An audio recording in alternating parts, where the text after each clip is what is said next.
Very good morning to all of you. So we will continue our discussion on Unit 1 Industrial Hydraulic and Pneumatic System. शेवटचं जे आपलं lecture झालं त्या लेक्चरमध्ये आपण स्टडी केलं की हायड्रॉलिक सिस्टीमच्या बाबतीमध्ये कोणकोणते हजार्ड्स आहेत, कोणकोणते धोके आहेत आणि त्या धोक्यांपासून वाचण्यासाठी आपण कोणकोणती सावधगिरी बाळगली पाहिजेत किंवा काय सेफ्टी आपण घेतली पाहिजे ते आपण डिस्कस केलं. आजच्या लेक्चरमध्ये आपण स्टडी करू की हजार्ड्स इन न्यूमॅटिक सिस्टीम. जसे हायड्रॉलिक सिस्टीममध्ये काही हजार्ड्स आहेत तसे न्यूमॅटिक सिस्टीममध्ये सुद्धा काही हजार्ड्स आहेत, काही धोके आहेत. ते कोणकोणते आहेत आणि त्या धोक्यांपासून जर वाचायचं असेल तर काय सेफ्टी आपण घ्यायला पाहिजे, काय सुरक्षितता आपण बाळगली पाहिजे ते आपण डिटेलमध्ये बघू.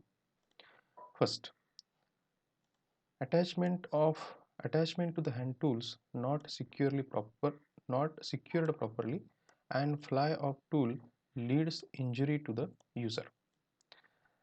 सो याचं एक सोपं एक्झाम्पल द्यायचं झालं तर इथं पिक्चरमध्ये तुम्ही बघताय आपण ॲज अ स्टुडंट मेकॅनिकल वर्कशॉपमध्ये ॲज अ सिलेबसचा पार्ट म्हणून ज्यावेळी प्रॅक्टिकल करत असतो वर्कशॉपमध्ये त्यावेळी हा जो चक आहे या चकमध्ये आपण हा जॉब होल्ड करतो आणि हा 3 जॉ चक आहे.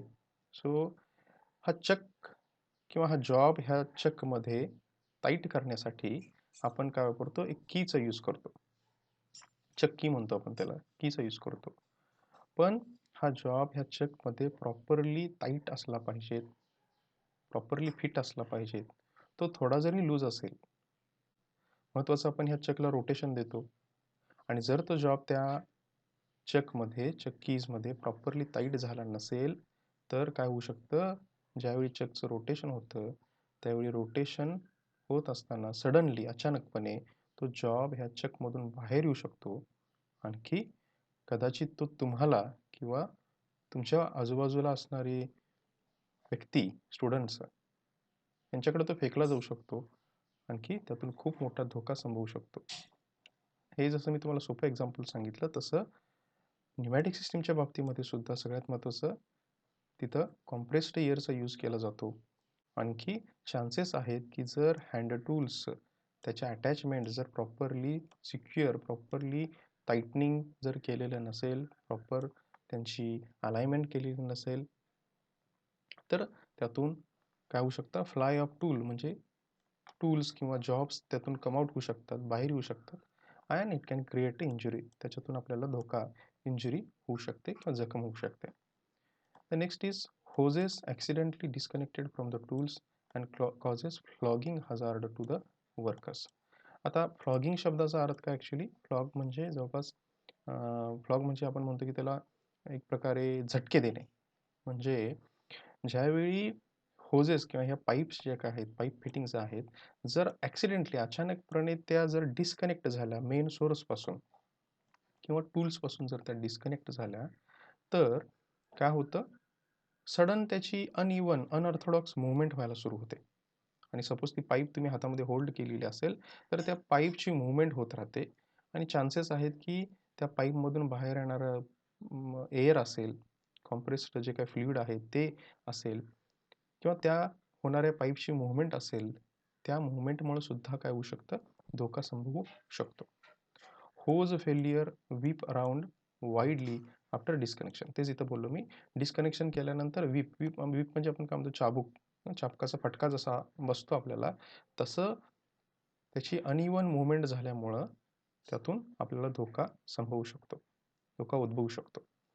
Tools got accidentally activated from connections which may blocked or tripped suddenly. तेच इथं परत तेच बोलले वाक्य की सडन जर डिस्कनेक्ट झाल्या गोष्टी, त्यामुळं प्रेशर जे काय असतं, हाय प्रेशर जे असतं त्या प्रेशरमुळं पाईप सडन बाहेर पडतात, सडन बाहेर निघून पडतात.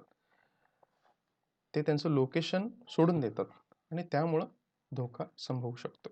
एक प्रकारचं इथं डॅमेज सुद्धा तुम्ही बघताय. ह्या डॅमेजमुळे ही सपोज यातून मी न्यूमॅटिक एअर पास करत असेल, कॉम्प्रेस्ड एअर पास करत असेल आणि असे जर डॅमेज आपल्याला बघायला जर झाले डॅमेज तिथं तर त्यातून खूप मोठा धोका तयार होऊ शकतो. Next is hazards in pneumatic सिस्टीमच्या बाबतीमध्ये 5वा point, excess noise created beyond permissible level causes hazards to the hearing ability. आपण ग्रामीण भागामध्ये बघतो की ज्यावेळी लग्न समारंभ असतो किंवा लग्नाची वरात म्हणतो आपण त्यावेळी असते. त्यावेळी सुद्धा खूप मोठा डॉल्बी डीजेचा यूज केला जातो. कधी-कधी आपल्याला त्या डॉल्बी डीजेचा खूप त्रास होतो. जर तुम्ही त्या डॉल्बी डीजेच्या अगदी नजदीक असाल, अगदी जवळ थांबलेला असाल, तर आपल्याला लिटरली व्हायब्रेशन जाणवतात. म्हणजे हवा जी त्या साउंड बॉक्सेसकडून येते, तर ती हवा आपण फील करू शकतो.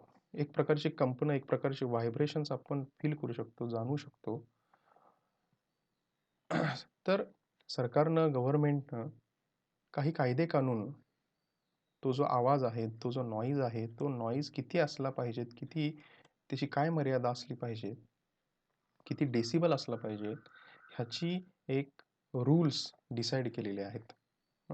सो एक्सेस नॉईज तसंच ह्या न्यूमॅटिक सिस्टमच्या बाबतीमध्ये सुद्धा जो वर्किंग कंडिशनमध्ये असताना जो नॉईज क्रिएट होतो, जो खूप मोठा आवाज क्रिएट होतो, तो जर परमिसिबल लेवलपेक्षा एका ठराविक मर्यादेपेक्षा जर पुढं गेला, परमिसिबल लेवलपेक्षा जर तो पुढे गेला, it will create hazards to the hearing ability. बहिरेपणा जो आपण म्हणतो, ऐकू न येणे, त्या प्रकारचे गोष्टी उद्भवू शकतात. त्या प्रकारचे धोके संभवू शकतात. Pneumatic tools creates flying object hazards, so protection devices must be used. Protection devices म्हणजे कुठले? हे हँड ग्लोव्ज आहेत म्हणा, हे सेफ्टी शूज आहेत म्हणा, गनबूट म्हणतो आपण जे, हे सेफ्टी शूज आहेत म्हणा, हे हेल्मेट्स म्हणा. सो ह्या सगळ्या गोष्टींचं बेल्ट्स जर यूज करायला लागत असेल तर बेल्टचा यूज केला असला पाहिजे. तर हे जे सगळे सेफ्टी इक्विपमेंट आहेत, सेफ्टी डिव्हाइसेस आहेत, आगीचा धोका संभवल्यानंतर तिथं आग रोखण्यासाठी जे सिलेंडर्स लागतात त्यांचा पुरवठा तिथं असला पाहिजे. प्रोटेक्शन डिव्हाइसेस जे काही सगळे आहेत ते तिथं असले पाहिजेत. कारण मग जसं मी तुम्हाला ते चकच्या बाबतीमध्ये सांगितलं, फ्लाइंग ऑब्जेक्ट म्हणतो, सडन मुवमेंटमुळे ते निघून पडतात, फ्लाय होतात, म्हणजे हवेत उडणे आपण जसं म्हणतो फ्लाइंग. तर त्या प्रकारच्या गोष्टी आपण बघायला मिळतात आपल्याला. त्यामुळं तो खूप मोठा धोका आहे. फ्लाइंग ऑब्जेक्ट्स और debris causes injury to eye and body parts. इथं पिक्चरमध्ये तुम्ही बघता की सडन जर तसा एखादा कंपोनंट बाहेर निघाला चकमधून आणि तो एखाद्याच्या डोळ्याला लागला, डोक्याला लागला, हाताला लागला, छातीला लागला, तर खूप मोठी इजा त्यातून होऊ शकते. त्यामुळं आपण त्यासाठी प्रॉपर प्रिकॉशन घेतली पाहिजे. काही आय ग्लासेस सुद्धा मिळतात आपल्याला, ज्यांचा आपण वापर केला पाहिजे. High pressure air results into air embolism, ruptured ear drums और ऑर्गन्स. रप्चर्ड इयर ड्रम्स म्हणजे तेच बहिरेपणा म्हणतो, कानाचा पडदा फाटला गेला, खराब झाला, हे सुद्धा त्यातून होऊ शकतं. एअर इम्बॉलिझम म्हणजे काय? तर जी न्यूमॅटिक सिस्टीममध्ये एअर यूज केली जाते, कॉम्प्रेस्ड एअर यूज केली जाते, ती कॉम्प्रेस्ड एअरचे एअर पार्टिकल्स जर आपल्या रक्तवाहिन्या, ब्लड वेसल जे आहेत, त्या ब्लड वेसलमध्ये जर त्याचा शिरकाव झाला, एअर पार्टिकल जे अतिशय सूक्ष्म आहेत, नॅनो मायक्रो लेवलला मी म्हणतोय, त्यांचा जर शिरकाव आपल्या रक्तवाहिन्यामध्ये झाला, तर काय होतो? ब्लॉकेज, म्हणजे रक्तवाहिन्यामध्ये ब्लॉकेजेस होतात. आणि आता हल्ली आपण बघतोय की हृदयविकार होणे, हार्ट अटॅक येण्याचं प्रमाण खूप वाढलेलं आहे. सो त्यामागची कारणं ही असू शकतात की जी लोक न्यूमॅटिक सिस्टीमच्या एन्व्हायरमेंटमध्ये वर्क करत असतात, त्यांना या अशा प्रकारच्या वातावरणात वर्क केल्यामुळे, काम केल्यामुळे एअर इम्बॉलिझम किंवा बहिरेपणा येणे किंवा काही ऑर्गन्स जे आहेत, शरीराचे अवयव आहेत, त्यांना डॅमेज होणे, या प्रकारचे हजार्ड्स होऊ शकतात. तर हे झाले आता हजार्ड्स न्यूमॅटिक सिस्टमच्या बाबतीत. तर ते होऊ नये म्हणून आपण काय काळजी घ्यायला पाहिजेत, काय सेफ्टी, काय प्रिकॉशन्स घ्यायला पाहिजेत, सो डिटेलमध्ये बघू आपण. First, where where appropriate personal protective equipments, PPE म्हणतो आपण त्याला, like safety glasses, hearing protection devices, gloves, I shield, safety shoes. इथं पिक्चरमध्ये आपण ते डिटेलमध्ये सगळे जे काही मी आता इथं नावं वाचली, म्हणजे इथं सेफ्टी ग्लासेस असतील, सेफ्टी ग्लासेसचा यूज केला पाहिजे, चष्मा म्हणतो आपण त्याला. त्याच्यानंतर हिअरिंग प्रोटेक्शन डिव्हाइसेस, कानाच्या पडद्याला कोणत्या प्रकारची इजा होऊ नये त्यासाठी सुद्धा काही डिव्हाइसेस आहेत. ग्लोव्ज म्हणजे मोजे, हातमोजे म्हणतो आपण, हँड ग्लोव्जचा यूज केला पाहिजे. इयर शिल्ड, कानासाठी सुरक्षितता बाळगली पाहिजेत. सेफ्टी शूज पायामध्ये आपण नेहमी वापरले पाहिजेत. Ensure all connections are tight, secure, and hold the open end of the hose firmly to avoid uncontrolled whipping of the hose. हे इथे पिक्चर मध्ये बघा, जे तुम्हाला मी म्हणत होतो की सपोज सडनली त्या न्यूमॅटिक पाईप मधून जे काय होजेस पाईप फिटिंग्स करतो पण सडन एखादं डिस्कनेक्शन झालं आणि त्यातून सपोज जर ही अशी न्यूमॅटिक एअर कॉम्प्रेस्ड एअर बाहेर आली तर ती हे एअर इतकी हाय प्रेशर्ड आहे, इतकी डेंजरस आहे की ती एका व्यक्तीला सुद्धा उचलून टाकू शकते. ती एखाद्या व्यक्तीला सुद्धा लिफ्ट करू शकते. तर हा खूप मोठा धोका आहे. त्यामुळं महत्त्वाचं आपण जी कनेक्शन्स केलेत, फिटिंग्स केलेत, ती टाईट आहेत का? ती प्रॉपर टाईट आहेत का? ती प्रॉपर टाईट आहेत का? हे चेक केलं पाहिजे. ती सिक्युअर आहेत का? सेफ आहेत का? And hold the open end of the hose firmly. जे ओपन एंड आहे कॉम्प्रेस्ड एअरचं ते होल्ड करण्यासाठी प्रॉपर अरेंजमेंट, सिस्टमॅटिक अरेंजमेंट आपल्याकडे असली पाहिजेत, ज्यातून कुठल्याही प्रकारचा धोका निर्माण झाला नाही पाहिजे. Never use compressed air to transfer flammable liquids. तेच म्हटलं मी की फ्लॅमेबल लिक्विड जे ज्वलनशील पदार्थ आहेत, ते ज्वलनशील पदार्थ ट्रान्सफर करण्यासाठी, घेऊन जाण्यासाठी आपण कॉम्प्रेस्ड एअरचा कधीही यूज केला नाही पाहिजेत. कॉम्प्रेस्ड एअरचा यूज झाला नाही पाहिजेत. Use suitable safety devices, instructional manual while doing maintenance and repair. इथं एक प्रकारचं एक मॅन्युअल तुम्हाला दिसतं, इन्स्ट्रक्शन मॅन्युअल. जसं आपण साधा एक डिजिटल कॅमेरा, DSLR कॅमेरा जरी घेतला तरी तुम्ही सपोज तो Amazonवरून, फ्लिपकार्टवरून किंवा प्रॉपर शॉपमध्ये जाऊन जरी तुम्ही घेतला तरी त्यासोबत तुम्हाला एक प्रकारचं मॅन्युअल भेटतं. त्याच्यामध्ये तो कॅमेरा, तो डिजिटल कॅमेरा, DSLR कॅमेरा कसा वापरायचा, कसा असेंबल करायचा, कसा डिसअसेंबल करायचा, त्या कॅमेरासोबत दिलेले वेगवेगळे पार्ट्स त्याच्यामध्ये कसे इन्सर्ट करायचे, ज्या त्या लेन्स त्या कॅमेराच्या असतात त्या लेन्सचा कसा यूज करायचा, फोकल लेन्स त्याची फोकल लेंथ कशी ॲडजस्ट करायची, याची इन डिटेल माहिती त्या मॅन्युअलमध्ये दिलेली असते. त्या पद्धतीनं न्यूमॅटिक सिस्टीमच्या बाबतीमध्ये सुद्धा कोणकोणत्या गोष्टींची काळजी घेतली पाहिजे हे सुद्धा त्या इक्विपमेंटसोबत, त्या सिस्टीमसोबत तुम्हाला दिलेलं असतं. तर ते सगळ्यात इन्स्ट्रक्शनल मॅन्युअल आपण वाचलं पाहिजेत, समजून घेतलं पाहिजेत. त्या बाबतीतलं नॉलेज आपण पहिल्यांदा अपडेट केलं पाहिजेत आणि त्याच्यानंतरच मग आपण मेंटेनन्स, रिपेअर, दुरुस्तीचं काम करण्यासाठी आपण पुढं आलं पाहिजे आणि ते करत असताना सेफ्टी डिव्हाइसेसचा आपण यूज हा नक्की केला पाहिजे. ऑइल तुम्हाला जे मी म्हटलं की फ्लॅमेबल ज्या आहेत, ज्वलनशील आहेत, ज्वलनशील गोष्टी घेऊन जाण्यासाठी आपण कॉम्प्रेस्ड एअरचा यूज करता कामा नये. खूप महत्वाचं आहे. त्याच्यानंतर suitable trained workman should operate the pneumatic system. याच्या अगोदर सुद्धा मी बोललोय की कुठलीही गोष्ट करण्या अगोदर मला सगळं माहीत आहे, मला काही सांगायची गरज नाही, काही समजून घ्यायची गरज नाही, हा आविर्भाव असता कामा नये. प्रत्येक गोष्टीचं आपण प्रॉपर ट्रेनिंग घेतलं पाहिजे, समजून घेतल्या पाहिजेत गोष्टी. जसं इथं ट्रेनिंग देणं काम सुरू आहे तसं प्रॉपर ट्रेनिंग आपण घेतलं पाहिजे. ते ट्रेनिंग घेऊनच मग ॲक्च्युली आपण मशीन ऑपरेट करायला, मशीन चालवायला पुढं आलं पाहिजे. Check the pneumatic lines routed and connected correctly. आपल्याला जे जसं रूट द्यायचा होता, जो जसा पाथ द्यायचा होता ॲप्लिकेशन पॉईंट ऑफ व्ह्यू, ॲप्लिकेशननुसार मार्ग जसा मला सांगायचा होता, रूट म्हणजे मार्ग म्हणतो आपण, तो प्रॉपर आहे का, बरोबर आहे का, कनेक्शन सगळी करेक्ट केलेली आहेत का, अचूक आहेत का, हे आपण चेक केलं पाहिजे न्यूमॅटिक लाईनच्या बाबतीमध्ये.